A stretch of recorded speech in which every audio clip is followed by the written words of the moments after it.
진스바이블 아카데미 윤미진 원장님의 성경인물 산책입니다. 안녕하세요. 성경인물 산책 윤미진입니다. 오늘은 남유다의 성군 요시야 왕과 함께 동행해 보겠습니다. 아버지 아몬이 죽고 요시야의 나이 8살에 왕위에 오릅니다. 아버지 아몬의 극악무도한 행실을 따르지 않고 요시야는 하나님 보시기에 정직히 행한 훌륭한 왕이었어요. 이 당시는 이미 북이스라엘은 아수르에 의해 멸망한 상태였고 바벨론이 강세를 펼치고 있었죠. 아버지 아몬도 악한 왕이었지만 할아버지 므낫세는 남유다를 망하는 길로 가게 했다고 해도 과언이 아닙니다. 이런 가정에서 어떻게 요시야는 다윗의 길로 행할 수 있었을까요? 아마도 그의 어머니 여디다의 영향이 아니었나 싶습니다. 여디다의 이름의 뜻은 하나님의 사랑을 받는 사람이란 뜻이죠. 다윗과 밧세바 사이에서 태어난 솔로몬의 이름도 하나님이 여디디아 즉 여호와께 사랑하셨기 때문이라는 뜻의 이름을 주셨죠.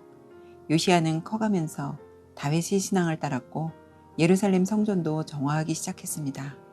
우상 숭배가 만연하고 있었고 여기저기 이방신을 섬기는 산당들이 많았죠. 요시야는 우상과 산당을 척결합니다. 어느 날 성전을 수리하던 중 대제사장 hil기야가 율법책을 발견합니다. 학자들은 이때 발견한 책이 모세우경 중 신명기였을 것으로 추측합니다. hil기야가 요시야 왕에게 발견한 책을 읽어주자 요시야는 옷을 찢고 비통함을 호소합니다. 왜 남유다가 이 지경까지 오게 되었는지를 하나님의 말씀을 통해 알게 된 것이죠. 이때 여선지자로 하나님의 말씀을 대언하는 훌다에게 요시야는 앞으로 남유다가 어떻게 해야 할지 하나님께 여쭤달라고 합니다. 훌다는 요시야 왕에게 백성들이 살 길은 오직 우상을 버리고 하나님의 말씀 앞에 다시 서게 해야 한다고 합니다. 그래서 요시야는 백성들을 세워놓고 언약을 하게 하죠. 이때 그동안 지키지 않았던 유월절도 다시 지키며 회복시킵니다. 성군 요시야로 인해 남유다가 제자리를 잡아가고 꺼져가는 등불이 켜지는 듯 보였습니다. 북이스라엘을 멸망시킨 아수르가 서서히 기세가 꺾이자 이번에는 바벨론이 점점 강세를 보였습니다. 그러다 보니 원하든 원하지 않든 주변국들이 바벨론과 맞서기 위해 서로 손을 잡고 동맹을 맺습니다. 아수르와 애굽도 이전에는 서로 1, 2위를 놓고 다투던 사이였지만 지금은 신흥 바벨론의 강세로 인해 서로 협력하는 사이가 되었죠. 바벨론이 아수르를 공격하려고 하자 동맹을 맺은 애굽은 아수르를 도와야 했습니다. 아수르를 돕기 위해 애굽은 남유다를 지나가야 했죠. 이때 애굽은 남유다를 전혀 공격할 마음이 없었어요.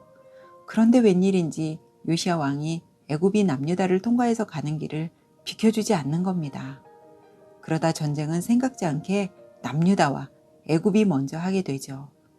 그런데 그만 이 전쟁에서 요시야 왕이 전사하고 맙니다. 왜 요시야 왕은 애굽을 막아섰을까요? 그동안 얼마나 애를 쓰고 백성들을 하나님 앞으로 나오게 하려고 공을 들인 왕이 죽자 나라는 금방 쇠퇴하고 맙니다. 요시야 왕의 뒤를 이어 그의 아들 여호아스부터 4명의 왕들이 등장하지만 결국 다 다윗의 길로 가지 않고 악을 행하다 남유다 역시 BC 586년 바벨론에 의해 망하게 됩니다. 아무리 부모의 믿음이 형편없었어도 요시야는 그 길을 따라 가지 않고 하나님 앞에 정직히 행했지만 또한 아무리 요시야 왕이 훌륭했어도 그 뒤를 잇는 왕들은 아버지 요시야의 믿음을 담지 못했습니다. 왜 그럴까요? 여러분, 오늘 하루는 어떠셨나요? 8살에 왕위에 올라 전무후무한 성군으로 자리매김했는데 결국 40도 안 된 나이에 전사함에 마음 한켠에 씁쓸함이 남습니다. 아무리 부모님의 믿음이 좋아도 내가 제대로 하나님 앞에 서지 않는다면 우리도 어떻게 될까요? 하나님을 믿는 마음은 누가 대신해 줄 수 없습니다.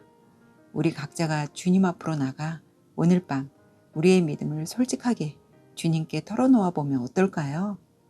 성경인물 산책 윤미진이었습니다.